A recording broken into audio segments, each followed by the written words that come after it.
I'm Ursula Marmion. And what is your interest in the workhouse? Well, I work as manager of a local development company here in Portumna, and I'm here over 10 years now. And shortly after I started, shortly before I started actually, John was chairperson, the IRD company approached the Western Health Board, who owned the property at that stage, to see if they had any uses for it. And basically they hadn't, but what happened at that time, then a conservation statement was done, and it found that the buildings were not beyond repair or reuse. So we used to look at the projects and go, it's too big, it's too big, it's too big, and then we said, look, here goes, we'll just make a start on it. So we took a two-pronged approach. On the one hand, we started doing essential conservation work, like getting the ivy off and getting the roofs done, basically keeping the water out. And then on the other hand, we got all the various stakeholders together and developed a master plan for the development of the complex. So basically where we're at today is the HSE have agreed to lease the property to us.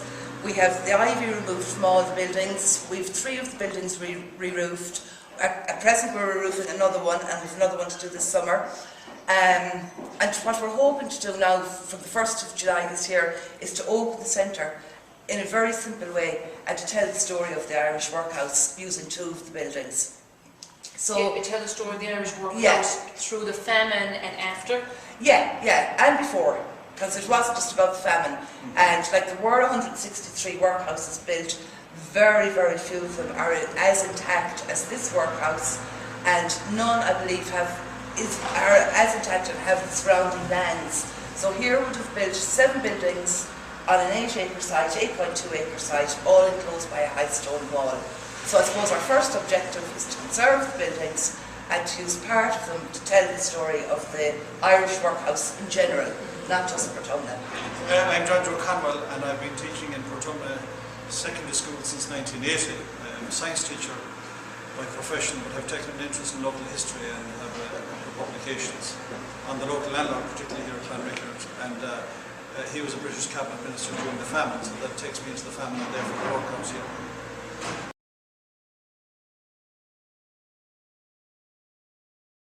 It was a system to gather up people who were wandering around the place, didn't have any work, maybe no one to look after them and so on. And the idea was to feed them, to clothe them and give them a little bit of work, hence the name workhouse. Now it was called the poor law system.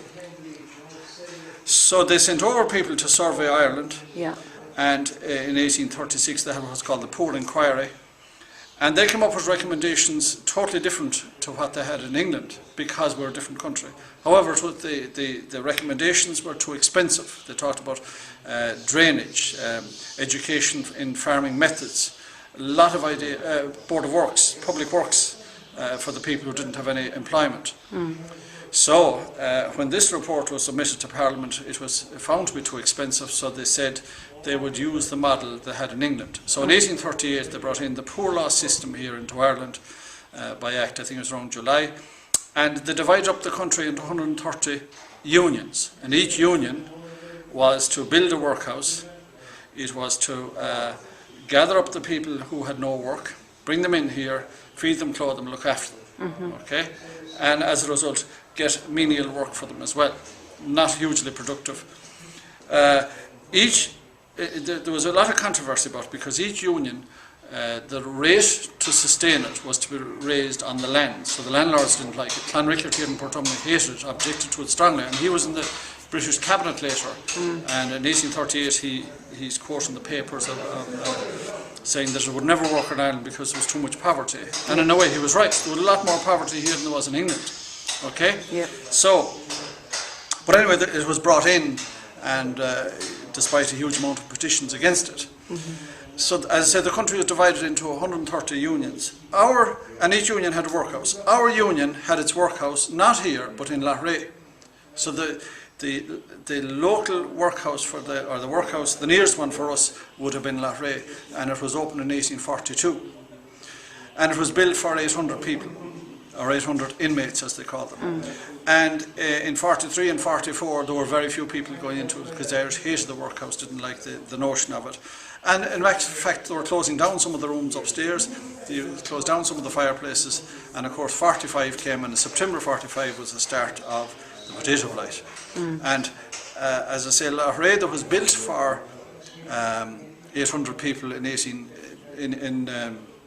1842.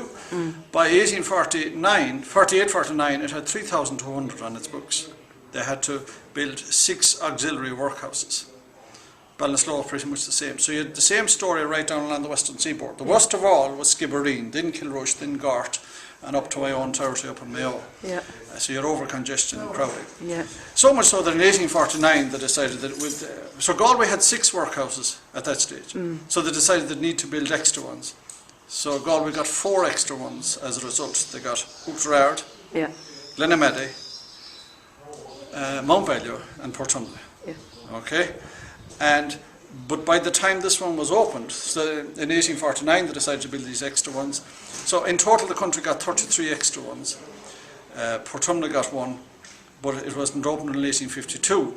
And people think a huge number of people died here. They didn't. The famine was actually over. Right. So I've gone through the records, and the number of people who died here per year was something around 25 to 30. Okay. Which was very, very small in comparison. You were getting that per day at the peak of the famine in 1847, 48, 49, in Loughrea Workhouse, for example. Yeah. So it's much misunderstood. It was not built because of the famine. Well, this one was built because of the famine, but the whole system of the 130 workhouses around the country were not built because of the famine. They were built, it was the first kind of a social service scheme. It was the biggest building project of its time in the entire country, for a long time afterwards. So Portumna Workhouse really is built to deal with the aftermath of the famine. Yes. Well, the huge surge in inmates as a result of the famine. Okay. How long would it have been busy with inmates? How long was it needed? Yeah. It was. I would say it was never full. Never full. This workhouse wouldn't have been ever full. Yeah. It would have had quite a few. And of course there'd still be bad memories about it because anyone that came in here generally went out in a coffin. That would be the story. No one ever, in its peak, the workhouse system, if, for example, I have a wife and 2 kids, son and a daughter. So if we came into Portumna Workhouse because of poverty, the 2 front blocks would house the 2 kids, the 2 back ones would house myself and my wife, and we'd never see each other again. So, and the big wall, dividing up the exercise yards, and we'd never see each other again. And people were so horrified at the workhouse, particularly the diet, that they would commit a crime and be put into jail because you get better fed in jail than you would in the workhouse.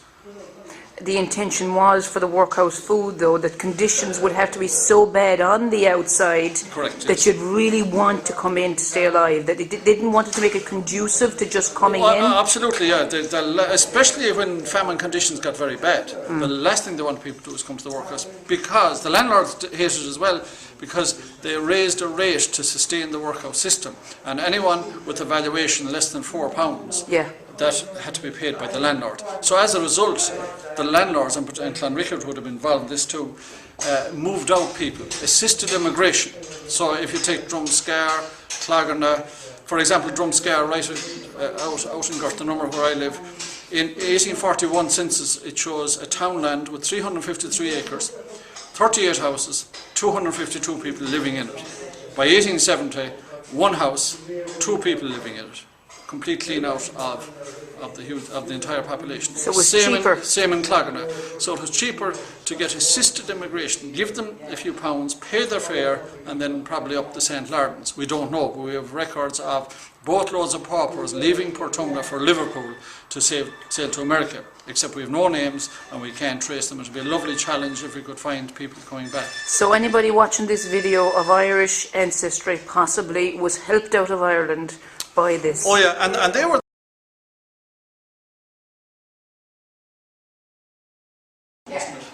So what was this, John Joe? This is where the boilers were based here. See the chimney going out here for heating the wall. And it would appear very much as it is now. It's just been whitewashed again, which of course disinfectant was the main focus of it. This was the laundry room. This for drying the clothes. You see the railway system, racks of clothes went in. They were heated by this system underneath here. Huge hot pipes down there. And then they were taken back out and replaced, almost shuttled in and out on railway tracks. So it was not the basis on which they operated. So you can see it there.